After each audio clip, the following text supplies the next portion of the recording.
Alright, we got a special whiskey for you today, and it's also a special review because I'm doing a collaboration with Mark from Video Beer Reviews, and if you're not aware of his beer review slash biking slash barbecue and sometimes whiskey review channel, I will link it down the bottom there. We're basically going to do video responses to each other's video anyway. We both agreed to doing sort of a collaboration review thing where we both review the same whiskey. I picked Ardbeg 10 and he agreed. He said, yeah, I can probably get that. So we're both going to be posting our reviews up today. His is already up, I can see, so I'm going to be a little late. I slept in. So anyway, this is Ardbeg, and this is their 10-year-old.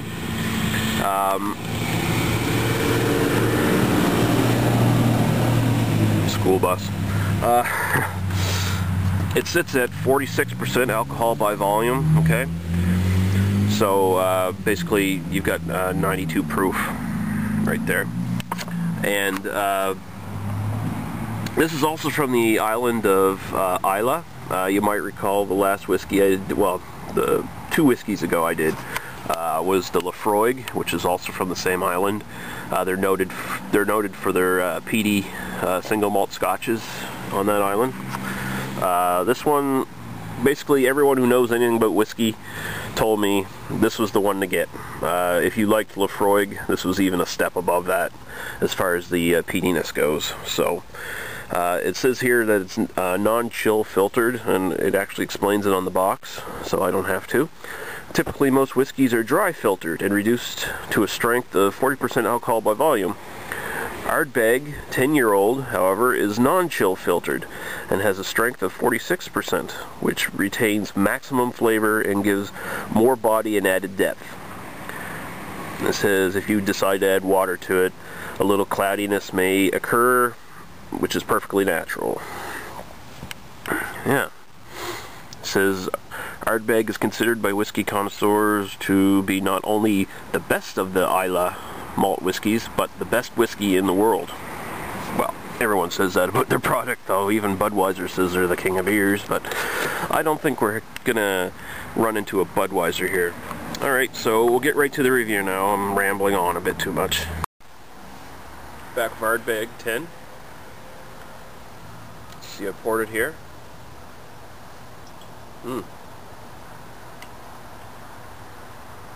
Pretty good little legs going on the side there. A bit syrupy, very clear. As you can see, the color quite light. It's almost like the color of white wine or something like that. Yeah, very light color for whiskey. I don't think I've ever seen a whiskey that's quite this light in color, actually. Very, very light. That definitely looks like a white wine without carbonation. So you can assume it picks all this color up from the wood. There's no caramel injected into this sucker or anything like that. So I'll go right through the aroma now.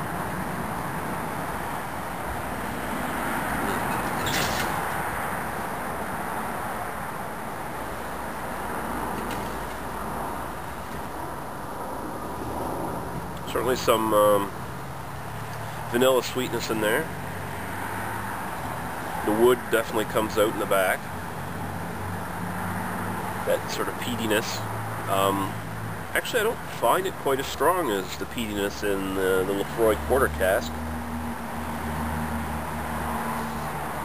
There's much more sweetness rounding out the aroma. Almost apple-like. It's not bad. It's not, there's no cloying qualities to the sweetness. Yeah, it's not too bad. The smells really smooth and fresh, really nice. Not as peaty as I expected, but we'll see what the taste brings.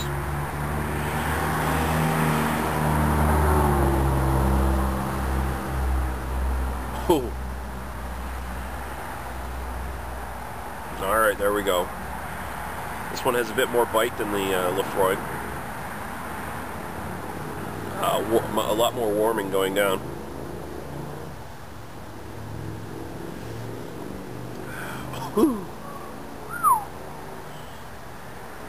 That one's definitely stronger. It's not as smooth a drink as the Laphroaig, but that peatiness, as soon as the whiskey hits the back of your throat, it just like that big snap of peatiness. It's definitely more peaty than the Laphroaig. Holy crap. A bit more sweetness in this one too than the Laphroaig than I personally like.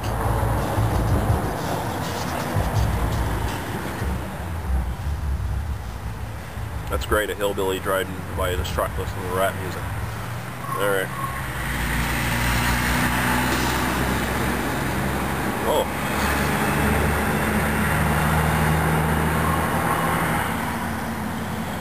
A lot more warm going down.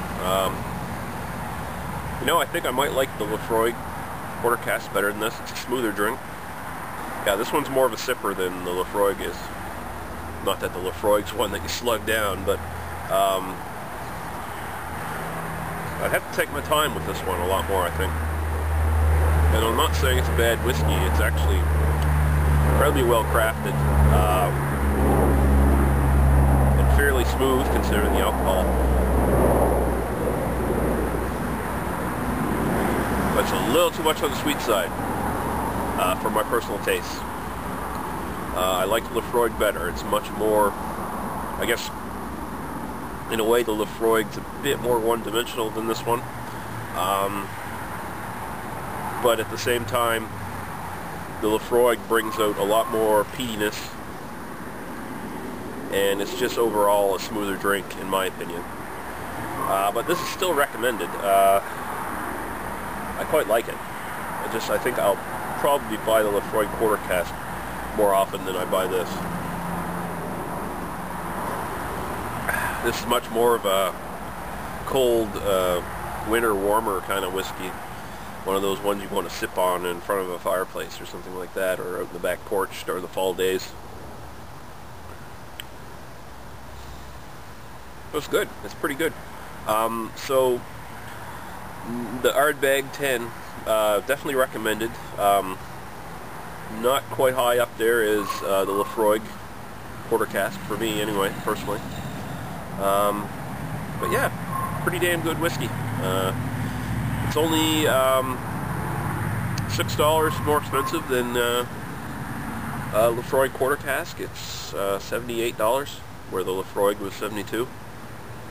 So it's still a pretty damn good deal. Peatiness is coming out a bit more in the aroma, but still a bit too sweet for me. Alright guys, cheers.